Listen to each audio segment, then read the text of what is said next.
दोस्तों असेंबली में आजकल NLU जिसकी जम्मू में बनाने की डिमांड चल रही है और Shri Mata Vaishno Devi institute of medical excellence जो रिसेंटली ही बंद हुआ, इसको लेकर बहस छिड़ गई। के नाम पे मेडिकल कॉलेज बंद हुआ, इन्होंने मिठाई बांटी। ये कौन से जम्मू के नुमाइंदे हैं? जवाब दे। इन्होंने जम्मू का कत्ल किया, हमारे बच्चों का भविष्य को खतरे में डाला है।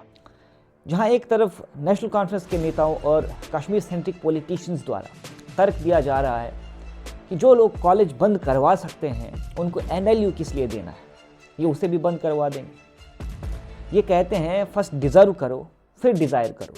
अब दोस्तों अगर इनके इस लॉजिक पे जाएं तो जितना ये भारत देश के खिलाफ डिविजिव एजेंडा कश्मीर में बीते वर्षों में चलाया गया है, जितनी पत्थरबाजी और आगजनी कश्मीर में हुई है, एंटी इंडिया स्लोगनिंग कश्मीर में हुई है, तो उस हिसाब से तो कश्मीर को तो फिर एक फूटी कौड़ी भी नहीं मिलनी चाहिए। हद करते हो आप। बार बार वैष्णो देवी कॉलेज बंद होने को लेकर तंज कसे जा रहे हैं कि भाई जम्मू में कॉलेज बंद होने पर मिठाइयाँ बांटी गई, फलान हुआ, ढिमकान हुआ।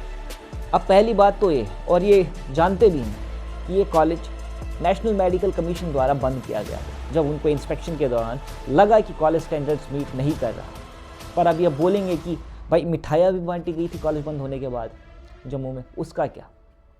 तो हाँ भाई, बांटी गई थी कुछ सेक्शंस में, नहीं थे लोग खुश, उनके सेंटीमेंट्स हुए थे हर्ट इस तरीके से अनफेयर प्रोसेस ऑफ सिलेक्शन को लेकर। उन्हें लगा कि माता वैष्णो देवी में चढ़ावे का पैसा हिंदू काजेस के लिए चाहिए, तो उन्होंने खुशियाँ मनाई। तो उन्होंने क्या गलत कर दिया कि आपने नहीं मनाई थी खुशियाँ जब हजरतबल श्राइन में अशोका एम्बलम को इनॉग्रेशन प्लेट से तोड़ कर हटाया और मिटाया गया था, तब आप कहाँ थे?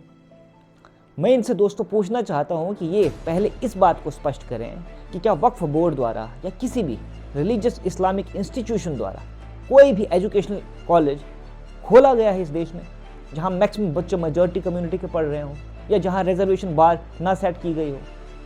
अब दोस्तों ये यहाँ ये कहेंगे कि आपने भी इस कॉलेज को माइनॉरिटी इंस्टीट्यूशन डिक्लेयर करना था या घोषित करना था, तो फिर आप मुझे ये बात बताएं कि आज पूरे देश में जगह जगह पे हिंदूज माइनॉरिटी में एग्जाम्पल के तौर पे देखें तो लक्षद्वीप, मिजोरम, नागालैंड, पंजाब, मणिपुर, अरुणाचल प्रदेश, मेघालय और जम्मू एंड कश्मीर, आप मुझे बताएं क्या इनमें से कहीं भी हिंदूज को माइनॉरिटी घोषित किया गया है?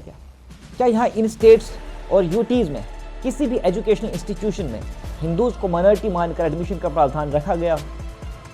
अच्छा, क्या आपकी सरकार हिंदूज को JNK में माइनॉरिटी स्टेटस देने के लिए रेडी है? क्या ये जिम्मा आपकी सरकार अपने सर पर उठाने के लिए तैयार है? अब दोस्तों ये बात ज़रूर है कि हिंदूज ही मेजॉरिटी में इस इंस्टीट्यूशन में एडमिशन ले सकें तो उसके लिए SMVDU की कॉन्स्टिट्यूशन में बदलाव करने पड़ेंगे, संशोधन करने पड़ेंगे और करने भी चाहिए। जो इंस्टीट्यूशन माता वैष्णो देवी के चढ़ावे के पैसे से बने हो उनमें उसी कम्युनिटी के लोगों को ज़्यादा प्रायोरिटी मिलनी चाहिए जिनका इसके फाउंडेशन में पैसा लगा है। दोस्तों हिंदू रिलीजियस श्राइन्स का पैसा सनातन धर्म के रूट्स को स्ट्रॉन्ग करने के ऊपर खर्च होना चाहिए। सनातन धर्म के फिलोसफिकल कॉन्सेप्ट्स को हर जगह हर जनमानस तक पहुंचाने के ऊपर और इसकी डीप रिसर्च के ऊपर खर्च होना चाहिए। हमारे कश्मीर के डेमोलिश्ड और फॉरलॉर्न टेम्पल्स के जीर्ण उद्धार के ऊपर खर्च होना चाहिए। शारदा पीठ कॉरिडोर बनाने के ऊपर खर्च होना चाहिए। वेदांत और कश्मीर में डेवलप्ड शैविज्म और त्रिका फिलॉसफी के रिसर्च के ऊपर खर्च होना चाहिए। That was the demand of our people in Jammu. और जब अगर उन्होंने ऐसी डिमांड्स रखी भी तो उन्होंने क्या गलत कर दिया? आप मुझे ये बताएं। आप इस कॉलेज की क्लासेस के बंद होने की एग्जाम्पल देकर जम्मू रीजन की NLU नेशनल लॉ यूनिवर्सिटी की डिमांड को नेगेट करना चाहते हो? शर्म आनी चाहिए आपको। नेशनल लॉ यूनिवर्सिटी जम्मू की डिमांड है और हम अपना हक लेकर रहेंगे। साथ ही साथ अगर फ्यूचर में हॉस्पिटैलिटी एंड टूरिज्म यूनिवर्सिटी भी यहाँ आती है तो वो भी हम लेकर रहेंगे। नहीं चलेगी जब तक आप माफी नहीं मांगेंगे, क्योंकि आपने पीर पंजाल को कहीं रीजन ही नहीं गिना है। मेरी बात सुनिए, ये जम्मू कश्मीर राज्य जो है, ये जम्मू कश्मीर स्टेट जो है, ये हमारे महाराजा की देन है। यहाँ पे जो भी आज आप खुशहाली देखते हैं जितनी भी है, ये सब महाराजा हरि सिंह जी की देन है। उसके बाद इसको अटूट और अखंड बनाने के लिए डॉक्टर श्यामा प्रसाद मुखर्जी ने अपनी यहाँ पे कुर्बानी दी है। आज सो कॉल्ड खित्तों के नाम पे ये जम्मू कश्मीर को डिवाइड करने की कोशिश करेंगे। भारतीय जनता पार्टी किसी कीमत पे इसे बर्दाश्त नहीं करेगी। माफी किस बात की माफी? क्या माफी मांग रहे? जम्मू रीजन्स के डिस्ट्रिक्ट को हर मायने में अंडर डेवलप्ड रखकर पहले आप यहाँ पे रीजनलिज्म की भावना को जर्मिनेट करवाते हो और अब जब जम्मू के लोग यूनाइटेड होते आपको दिख रहे होते हैं तो आप पीर पांजाल और चिनाब वैली के कॉन्सेप्ट्स ठूस कर जम्मू रीजन में फर्दर डिविजन्स करना चाहते हो। इनकी इन हरकतों को देखकर दोस्तों ऐसा प्रतीत होता है कि मानो डिक्सन प्लान को इंप्लीमेंट करके ग्रेटर कश्मीर बनाने की तैयारी की जा रही हो इन कश्मीर सेंट्रिक पॉलिटिशियंस द्वारा। लेकिन याद रहे दोस्तों, हम इनके इन मंसूबों को कभी कामयाब नहीं होने देंगे, चाहे कुछ भी हो। जय हिंद, जय भारत।